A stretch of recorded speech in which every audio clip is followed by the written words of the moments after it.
simple cluster of genes which give you a need for adrenaline. Like you're an adrenaline junkie, right? Yeah.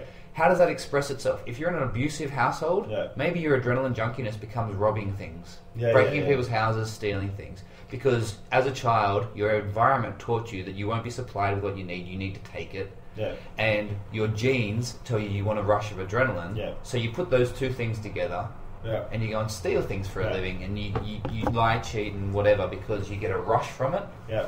Or maybe you become like a fighter. Yeah, yeah, sure. Right? So it's all a consequence of opportunity and experience. So someone with that same gene cluster in a wealthy family may become a mountain climber, balloon racing, base jumper. Yeah. Because they've got the money to do whatever they want. Yeah. And so their adrenaline junkiness is expressed in a completely different way. They never harm anyone. So if you get two individuals, okay, you swap them at birth. One's born with one's born in a third world country. One's born in a very rich family in Australia. Are we assuming the okay, same genotype? Yeah, same genes. Same so genes, twins. right. Let's say twins. Twins. But you swap them at birth. One gets raised in the rich family. One gets raised in the poor family. Yeah. Have they both got the same opportunity to?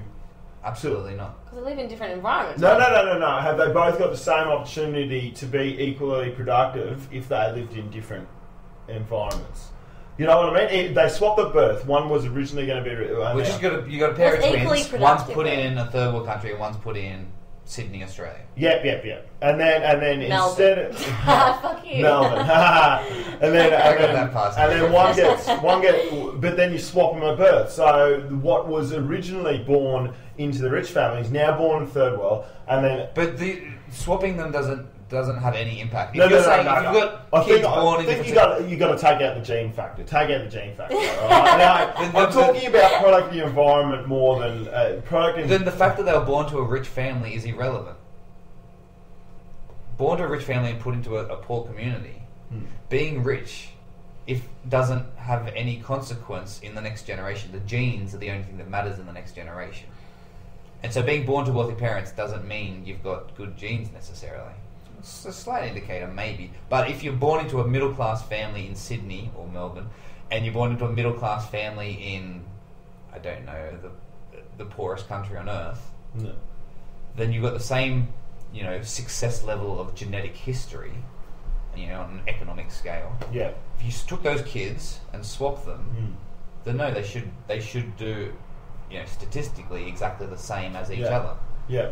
If you took, a family that's traditionally been geniuses from, Australia, and, a family history of being geniuses, and you took a family, the history of being the village idiot in the poorest country, and you swapped them, then that child in Australia, who come from a family of idiots, will probably perform quite poorly in Australia, because it's the genes that allow the environment to act on them. So they'll have more opportunity, they'll have a better life in Australia, because they're not starving to death in a poor country, as a village elite begging for money. Yeah. They get on the dole in Australia, and they're taken care of. Or whatever, or they've got their wealthy family taking care of. But just a completely different set of hands. So therefore, it's because of the genes. It's incomparable. Therefore, it's because of the genes. Because if the person was a genius and are born to a poor family... Sorry. I'm just trying to... It's because of the genes that they will be successful or not? Is that what you're saying? And more so than the product of your privileged environment. The phrase is nature via nurture. So, wait, nurture. There's a book called Nature via Nurture. I'm sure that's what it's called. Actually, upon saying it, doesn't really reveal it as well as it should.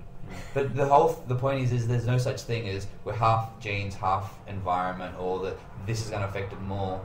It's a complex, multi-gene basis giving you an incredibly complex environment interaction that creates who we are. Yeah.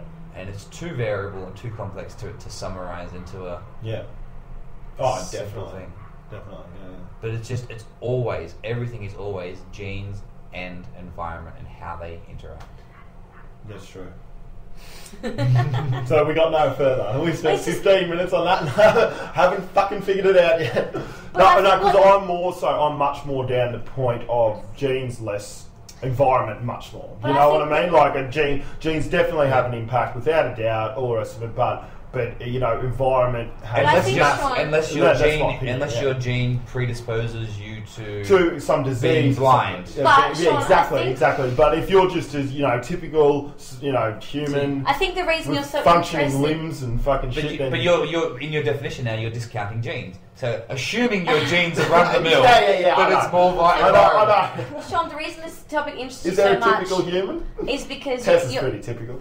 The reason you're interested in this topic in question so much is because you're very adamant about choice and your ability to live in your environment in a much more active way that decides your own fate. Mm-hmm. As in, like, you don't like the idea that how you're born at the very start controls so much of your future. You like the idea that you're able to be a powerful being throughout your environment. Well, that's a very empowering thing for a human to believe, which is a consequence of a good environment. If you're raised in a household that says you're fucking useless and you've got no hope, then you will believe that, and you won't go after dreams, and you will fail as a human. Well, as a matter of fact, that was a lot of my childhood growing up, but I've switched that around. And that's so maybe your genes really helped you there. We're gonna go fucking cross-eyed in a second. It's too complex. It is. For us in the second podcast of the Connect. Definitely, it is too complex. But don't worry, maybe in the 200th podcast, we'll fucking sort it out. We'll let you know at the last podcast. That's for fucking sure. Bit more alpha, bro. We'll down a whole one of these next time. We'll eat 30 tablets, and then we'll get going. See what we discover the meaning of life. We'll write a story, and we'll discover the meaning of life if we eat a whole bottle of alpha brain. That's right. But, alright, so have you got any, like, fucking meaning of life aside, right? Have you got the answer to any other advice for us, We've sorted it, we figured it out, don't worry, guys.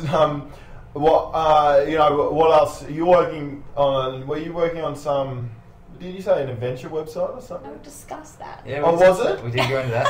It's alright. What else are you doing with your life, man? Come on, jeez. Out with it. What am I doing? Working on rebuttal, traveller's trade, arbitrage trading. That's fun, but I'm also with the adventure website, I guess it gives away that I'm an extreme sports person. I like whitewater kayaking, rock climbing. Yeah, that's fun. Canyoning. I've done that a couple of times. I've got some pretty cool stories and videos. Yeah, got some good videos online. I want to get into base jumping, wingsuit flying. So you jumped out of a few planes. Yeah, I did my free fall license thing. Oh, so you got it? Yeah, well, how long does that take? It's sort of confusing because there's so many stages, and I let my license lapse because I didn't have the money to keep going. Yeah. And it was like 10 years ago, and I called up and like, you have to start again. Fuck, that sucks. But so it's really expensive, and that's why I haven't simply done it, because in order to do base jumping, you need to be a very experienced skydiver. Yeah. So that's hundreds of jumps. And it's the main thing. You want to make sure you just stay away from the fucking cliff and pull it at the right time. Is that it?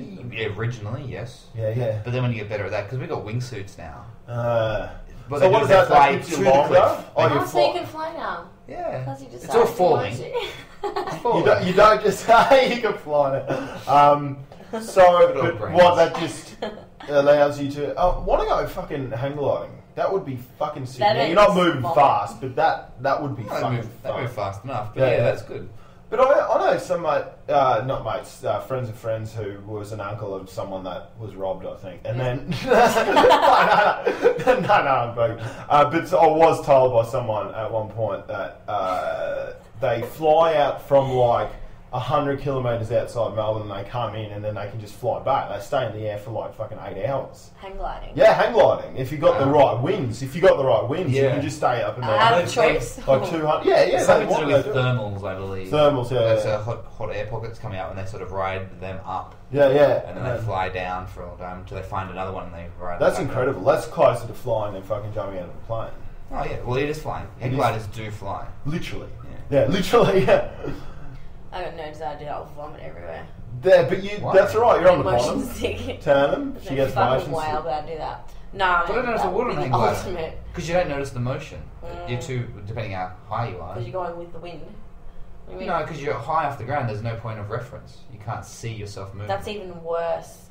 You need to see yourself moving for motion sickness. That's the point of it. Like if you're reading a book, show's over. Yeah, but you feel the acceleration and deceleration, so this will have a constant speed, so there'll be no acceleration. Acceleration's not a problem. It's really like your body moving around without you being able to see why it's moving around. Something you can feel it, but you can't see it. I really think that if you were in a hang glider, you actually wouldn't notice it. I mean, like motion sickness wise, I think you'd be fine. Okay. But you can go tandem hang gliding quite easily, like $200 or $300 probably. Look into it. I know I can do it local where I live, 20-minute drive from my house. Yeah, right. I wanted a hot air balloon, but that'll be fun. Bungee jumping from one. That'd be fun. Shit! Oh yeah, I've seen that done before. Yeah, that would be fucking amazing. I think it'd be scarier to be in the balloon as the rope suddenly goes tight and you feel it. I can't wait to jump out of a plane, but I've never wanted to bungee jump. You know, like I think it's scary. Oh, it's terrifying. Yeah. At the end of the day, you know, that's why I want to do it. Yeah, I know. I haven't done that yet. Yeah, I've done that. Oh, you've done that. Yeah. Over in New Zealand. Yeah, that would be fucking... Yeah, New Zealand's big for that, isn't it? Massive. There's like 3 or 4 around Queenstown at least. Yeah, right. Like one company has 3 or 4 different ones. Yeah, right. And, heaps of them. Yeah. No, I'm into nature sports. I just never get around to doing them. Tess isn't she? Just vomits every fucking time. I vomit a lot. She does. I'm like Molly, see? Molly. Have you ever met my cat? No, she hasn't. I've seen the evidence of your cat, so I believe it exists. Yeah. She smells. Yeah, she doesn't come out with people around much. I got 2 new tattoos. I think. Okay. One. Okay. This is a very visual thing. This is you can't. No audio here. There's tattoos everywhere, and there's one on the leg too. It says I like cats. All you need is love and a cat. It actually says that. Yeah, it does. Alright, well, I'll show you that. Well, yeah, no, that's, I think we're, don't have much else to talk about. What happens if I lick that thing? What do you reckon it did? Don't lick it. How long have we gone?